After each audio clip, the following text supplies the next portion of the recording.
So I'm hoping this is going to be the last big project that I really have to do on the Nissan Xterra here, but I'm addressing the oil leak. I believe it's the rear of the oil pan.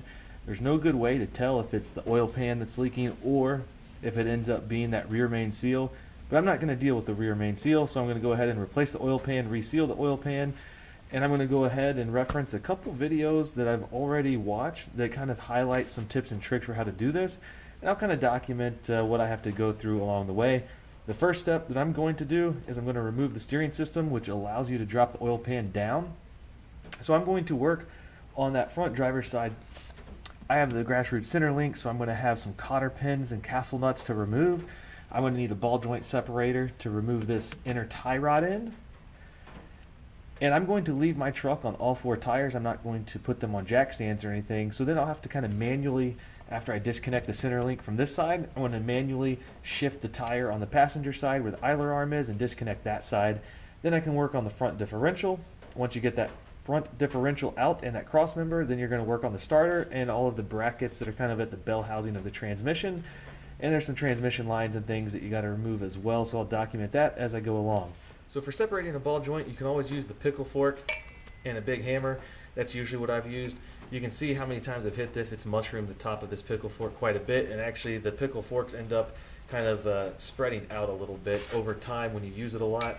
This is what I've used before, and it really kind of damages the rubber boot, so I actually have replacement inner tie rod ends that I'm going to replace. And I'm going to try this one. I got this one off of Amazon. It's a gear wrench ball joint separator. This allows you to use the mechanical advantage of tightening down a bolt and then popping that ball joint out. But let's go ahead and get started. So there's no real science to this, but basically you got a castle nut. It's got little windows in here, and then there's going to be a drilled hole through the threaded rod or the threaded ball joint, taper that comes out of the ball joint. And so you got to get this cotter pin free. It's bent up on the back side, so you got to kind of squeeze it together, make it flat, and then try and fish it out. I like to use kind of a thin punch and some needle nose pliers or some wire cutters. So just pinching it together, I was able to get it to at least loosely go back and forth a little bit. And let me see if I can loop it. Try some wire cutters. I usually end up destroying these, removing them, so make sure you have some replacements on hand.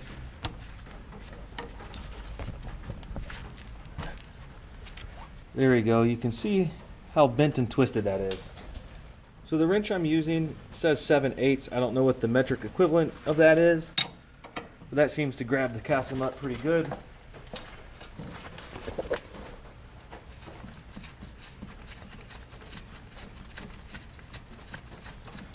Well, that was pretty easy.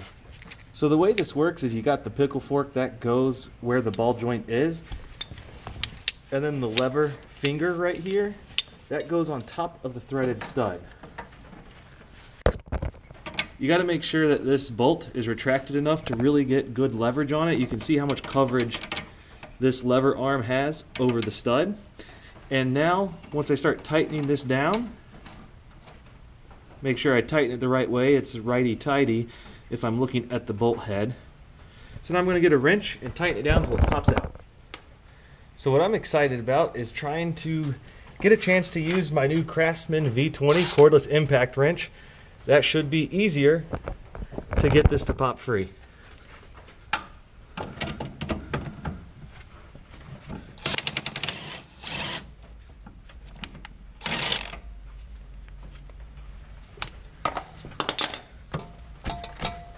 That was way too easy. If you've ever hammered away on these things or used torches and destroyed the rubber trying to get the tapered ball joint to break free, that was awesome.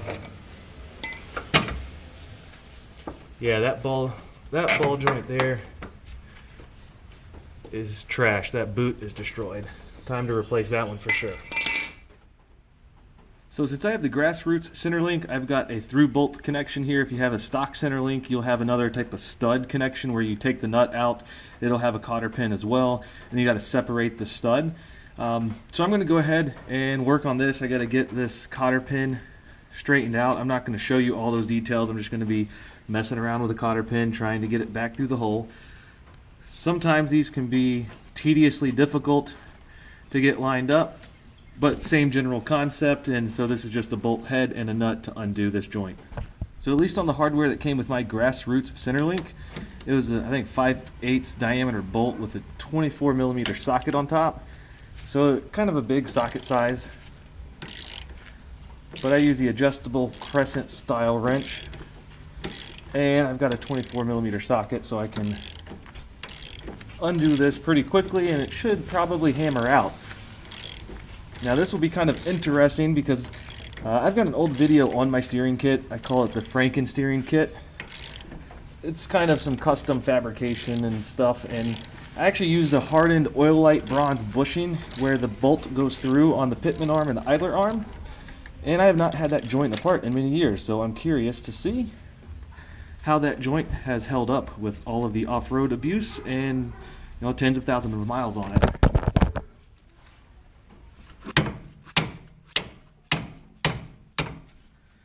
Very gentle hammer taps. I don't want to damage the threads.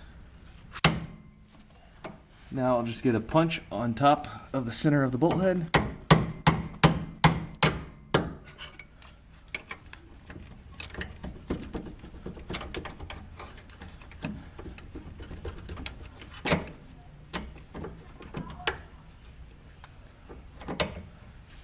Well, that's kind of annoying that my sway bar is in the way right here. I can't get the bolt all the way out.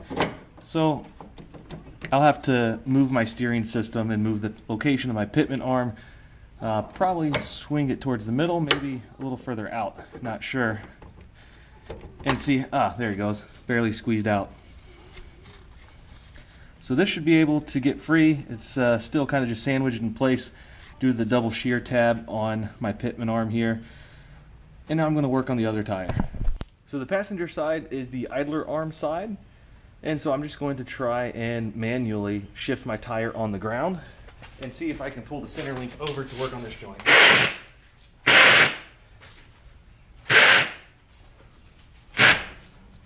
So this should look pretty similar. Inner tie rod, cotter pin, castle nut, center link, cotter pin, castle nut.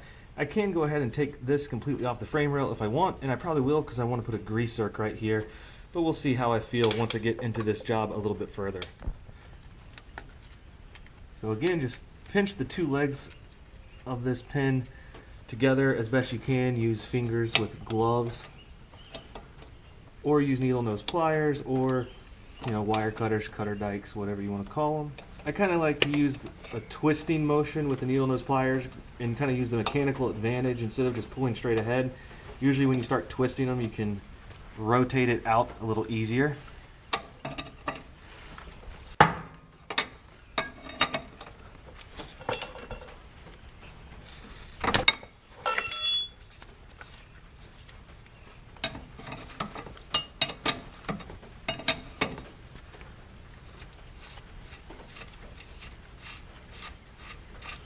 So these old inner tie rod ends are going to become trail spares. They're dirty, they're nasty, rubber's ripped. Not the best of condition, but if you're broken down on the trail, it'll get the job done.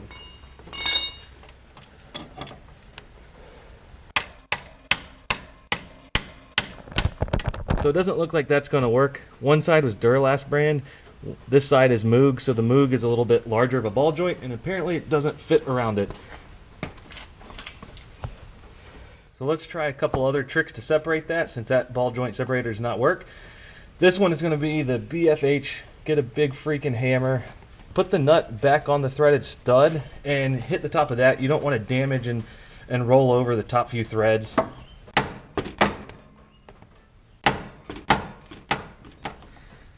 I will say it's really always going to be preferred to use some type of pickle fork or ball joint press, a specialized tool, so you don't really damage the thread and the nut either. Since these are going to end up being trail spares, if I end up dinging up the threads, I don't really care that much. So let's try this.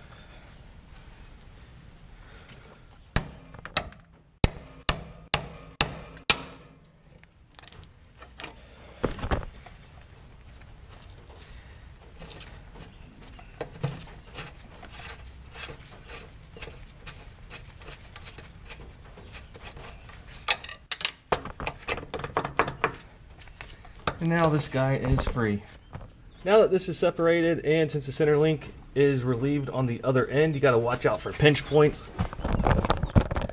You can see how this idler arm kind of rotated out because there's nothing holding it in place.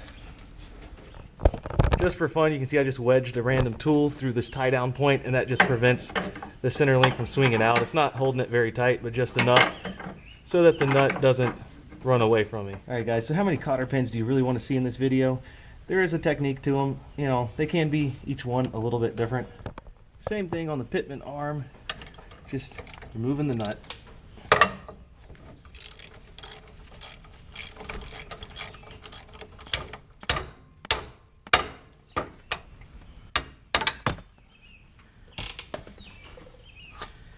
And that bolt is out, and now we can remove and try not to drop this center link.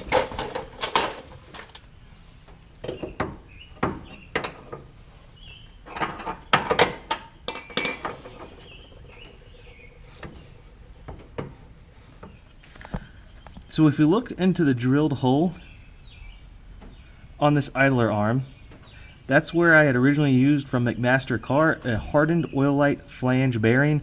It was a 3/4 inch outer diameter, about 3/4 inch long, and it accommodates a 5/8 inch bolt, I believe. And I use a Loctite 680, which is a bearing retaining compound, so it has a lot of expansion to it, so it can help seal up like loose bearings.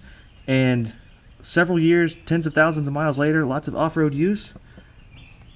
Definitely the bushing has worn, but not the idler arm, which is what I was trying to do, is make it so that if I really wanted to, I could torch this bearing out and put a new one in.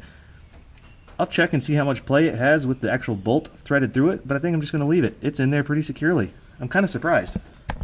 So with this 5/8 bolt, I made sure that I put the bolt head on the bottom, so that way the full-size shaft is what's going to be acting and retained by that bearing. And if I slide that bolt in there, it actually has very little amounts of play. It's going to be hard to see in camera, but yeah, minimal wear. I'm actually really impressed. I have not had this joint apart. I have not oiled it. I have not sprayed it or cleaned it. So definitely, if you're going to do the grassroots center link, instead of just drilling a bare 5/8 inch hole for the bolt to go through, I would over drill it to 3/4 and then use a hardened oil-light flange bearing from McMaster Car. I'll put the part numbers on the screen if I can find them. So I'm going to go ahead and replace these inner tie rod ends. Now, one thing I'll point out is that because I have the grassroots center link and it's a little bit larger on the connections to the idler and Pitman arm, that means that if you have a joint that has a grease zerk on the back, like this Moog brand, you're likely to get that grease zerk rubbing on the inside of the frame rail right here. To try and alleviate any of that, I'm going to replace it with a Beck Arnley, which does not have the grease zerk on the back, and it looks like it's more kind of a stock shape and similar style ball joint, but you don't have to worry about getting a grease gun in there and greasing it. So this tie rod assembly is really a 3-part assembly, but you got the inner tie rod end, you have the tie rod adjuster, which is the sleeve in the middle, and then you got the outer tie rod end. The outer tie rod end is on the inside of the tire here, and it connects to the actual steering knuckle, or spindle as it's sometimes called. Tie rod adjuster is just a rod, and it's got reverse thread, so you can turn it one way. It's like a turnbuckle. You turn it one way and it brings the two ends together. You turn it the other way and it pushes them apart, and that's how you do a front end alignment. I have a heavy duty tie rod adjuster. I've talked about these in my other videos, but I'm going to go ahead and remove this one. And so that's just going to be having a wrench here to hold the tie rod from spinning, getting a wrench on this nut and separating it, and then just spinning the tie rod end off. Alright, so I just got this loosely bound up inside the idler arm so it's not spinning on me. And in this orientation, this inner tie rod end, the nut goes down to relieve it.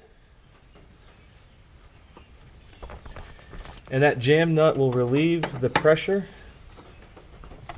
on this tie rod end. And with that nut separated, now I can just spin it by hand to remove it. And now I have a trail spare. Always good to spray it with some PB Blaster or some type of cleaner just to keep threads clean.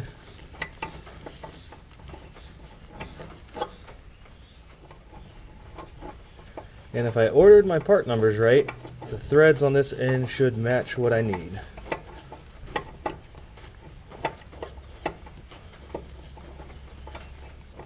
Yeah, when I don't have the camera in the way, it's a little easier to get the parts lined up. Spin it in place, give it a rough alignment. You're going to want to get an alignment after you make a replacement here, but you can get it in the rough location. And that's going to be ready to go back once I'm done with this oil pan job. If you needed to replace the inner as well, it's probably best to go ahead and put it on jack stands and, you know, remove the tire and everything. But I'm not doing that. I'm just doing the oil pan, so I'm going to leave it on the tires. So I'm not removing this today, but if you do need to remove the idler arm on the steering system, you've got a nut here, and that actually goes to a spindle stud, you know, the hinge pin here, and there's 3 nuts, and there's bolt heads back here. So you're going to have to, you know, remove the gap guard here, put a wrench back here to hold the bolt head. These nuts are sometimes very tight, so impact wrench is always good to be able to remove it. That makes things a lot easier.